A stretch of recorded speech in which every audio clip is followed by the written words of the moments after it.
प्रथम स्कंध श्रीमद् भागवतम 14वां अध्याय मैं आपको सुनाने जा रही हूँ। 13 आपने सुन लिए होंगे, बहुत ही अच्छे हैं, इंटरेस्टिंग। आप इसे लगातार सुनिएगा।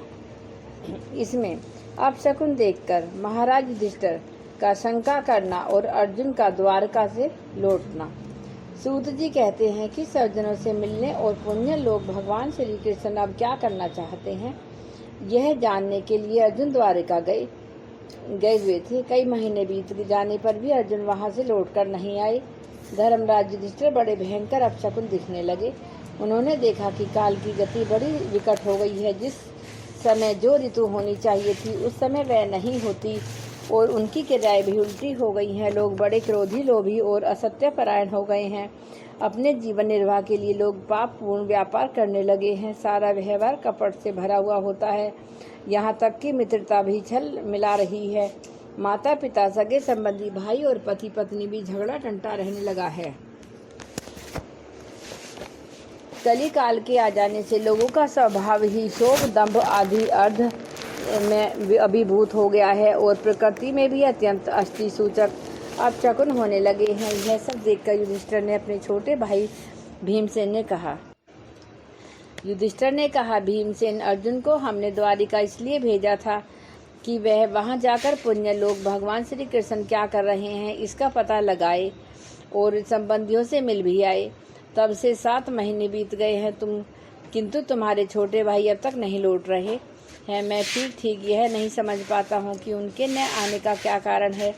कहीं देव ऋषि नारद के द्वारा बतलाया हुआ वह समय तो नहीं आ पहुँचा जिसमें भगवान श्री कृष्ण अपने लीला विग्रह का संवरण कर रहना चाहते हैं। उन्हीं भगवान की कृपा से हमें यह संपत्ति, राज्य, स्त्री, उपराण, कुल, संतान, शत्रुओं पर विजय और स्वर्ग आदि लोगों का अधिकार प्राप्त हुआ है। भीमसेन, तुम तो मनुष्यों में व्याघ्र के समान बलवान हो। देखो तो सही, आकाश में उल्कापात आदि, पृथ्वी में भूकंप आदि और शरीरों में रोग आदि कितने भयंकर अपशकुन हो रहे हैं। इनसे इस बात की सूचना मिलती है कि शीघ्र ही हमारी बुद्धि को मोह में डालने वाला कोई उत्पात होने वाला है। प्यारे भीमसेन, मेरी बाईं जांघ, आंख और भुजा बार बार फड़क रही है। हृदय जोर से धड़क रहा है। अवश्य ही बहुत जल्दी कोई अनिष्ट होने वाला है। देखो, वह सियारिन उदय होते ही सूर्य की ओर मुँह करके रो रही है। अरे, उसके मुंह से तो आग भी निकल रही है। यह कुत्ता बिल्कुल निर्भय सा होकर मेरी ओर देखकर चिल्ला रहा है। भीमसेन, गो आदि अच्छे पशु मुझे अपने बाएं करके जाते हैं और गधे आदि बुरे पशु मुझे अपने दाहिने कर देते हैं। मेरे घोड़े वाहन मुझे रोते हुए दिखाई देते हैं। यह मृत्यु का दूत पेड़ुखी उल्लू, उसका पृथ्वी पक्षी कुआ रात को अपने कर्ण कठोर शब्दों से मेरे मन को कपाते हुए विश्व को सुना देना चाहता है। दिशाएं धुंधली हो गई हैं। सूर्य और चंद्रमा के चारों ओर बार बार मंडल बैठते हैं। यह पृथ्वी पहाड़ों के साथ कांप उठती है। बादल खड़े बड़े जोर जोर से गरजते हैं और जहां तहां बिजली भी गिरती हो रही है। शरीर को छेदने वाली एवं धूली वर्षा से अंधकार फैलाने वाली आंधी चलने लगी है। बादल बड़ा डरावना दृश्य उपस्थित करके सब और खून बरसाते हैं। देखो, सूर्य की प्रभा मंद पड़ गई है। आकाश में ग्रह परस्पर टकरा करते हैं। भूतों की घनी भीड़ से पृथ्वी और अंतरिक्ष में आग सी लगी हुई है। नदी, तालाब और लोगों के मन शुद्ध हो रहे हैं। घी से आग नहीं जलती। यह भयंकर काल न जाने क्या करेगा। दूध नहीं पीते, कोई दूहने नहीं देती। गौशालाएं में गोई आंसू बहाकर रो रही हैं। बैल भी उदास हो रहे हैं। देवताओं की मूर्तियां रोसी रही हैं। उनसे पसीना चूने लगा है और हिलती डोलती भी है। भाई, ये देश, गांव, शहर, बगीचे, खाने, आश्रम श्रीहीन और आनंद रहित हो रहे हैं। पता नहीं ये हमारे किस दुख की सूचना दे रहे हैं।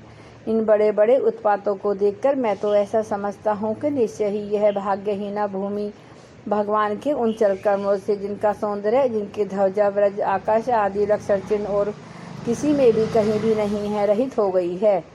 अच्छा, कृष्ण जी चले गए ना, तो ऐसा सब दिखाई दे रहा है। ये सोनक जी, राजा युधिष्ठिर इन भयंकर उत्पातों को देखकर मन ही मन चिंतित हो रहे थे। द्वारिका से लौटकर अर्जुन आए। युधिष्ठिर ने देखा अर्जुन इतने आतुर हो रहे हैं जितने पहले कभी नहीं देखे गए। मुंह लटका हुआ है, कमल सरीखे नेत्रों से आंसू बह रहे हैं। और शरीर से बिल्कुल क्रांति नहीं है।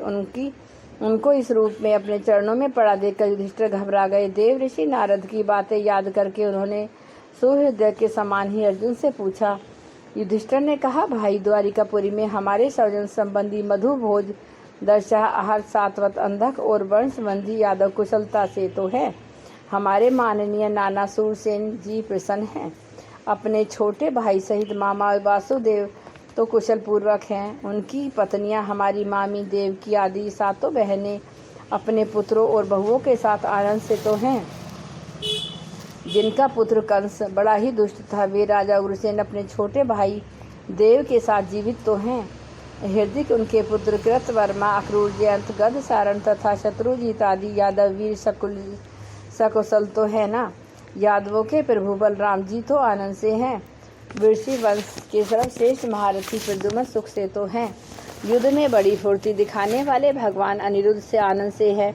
न सुषेण, चारुदेश, जामवंती, नंदन, सांब और अपने पुत्रों सहित ऋषभ आदि भगवान श्री कृष्ण के अन्य सभी पुत्र भी प्रसन्न हैं। न भगवान श्री कृष्ण के सेवक श्रुदेव, उद्धव आदि दूसरे सुनंद, नंद आदि प्रधान यदुवंशी जो भगवान श्री कृष्ण और बलराम जी के बाहुबल से सुरक्षित हैं, सबके सब सकुशल हैं। न हमसे अत्यंत प्रेम करने वाले भी लोग कभी हमारा सकुशल मंगल भी पूछते हैं। भक्त वत्सल ब्राह्मण भक्त, ये युधिष्ठिर जी पूछ रहे हैं अर्जुन से, जब वहाँ से होकर आए हैं ना। ये भक्त वत्सल ब्राह्मण भक्त भगवान श्री कृष्ण अपने स्वजनों के साथ द्वारिका के सुधर्मा सभा में सुखपूर्वक विराजते हैं।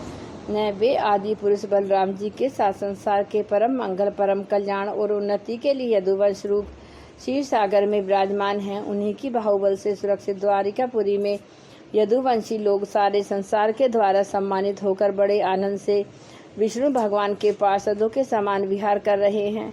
सत्यभामा आदि 16,000 रानियां प्रधान रूप से उनके चरण कमलों की सेवा में ही रत रहकर उनके द्वारा युद्ध में इंद्र आदि देवताओं को भी हराकर इंद्राणी के भोग्य तथा उन्हीं के अभिष्ट परिजात आदि वस्तुओं का उपभोग करती हैं। यदुवंशी वीर श्री कृष्ण बाहुदंड के प्रभाव से सुरक्षित रहकर निर्भय रहते हैं और बलपूर्वक लाई हुई बड़े बड़े देवताओं के बैठने योग्य शुद्ध मास सभा को अपने चरणों से आक्रांत करते हैं। भाई अर्जुन, यह भी बताओ कि तुम स्वयं तो कुशल से हो न, मुझे तुम श्रीहीन से दिखाई दे रहे हो। वहाँ बहुत दिनों तक रहे, कहीं तुम्हारे सम्मान में तो किसी प्रकार की कमी नहीं हुई, किसी ने तुम्हारा अपमान तो नहीं किया, कहीं किसी ने दुर्भावपूर्ण अमंगल शब्द आदि के द्वारा तुम्हारा चित्त तो नहीं दुखाया, अथवा किसी आशा से तुम्हारे पास आए हुए याचकों को उनकी मांगी हुई वस्तु अथवा अपनी ओर से कुछ देने की प्रतिज्ञा करके भी तुम दे ना सके। किसी ने कुछ नहीं मांगा और नहीं दिया तो बहुत बुरी बात है।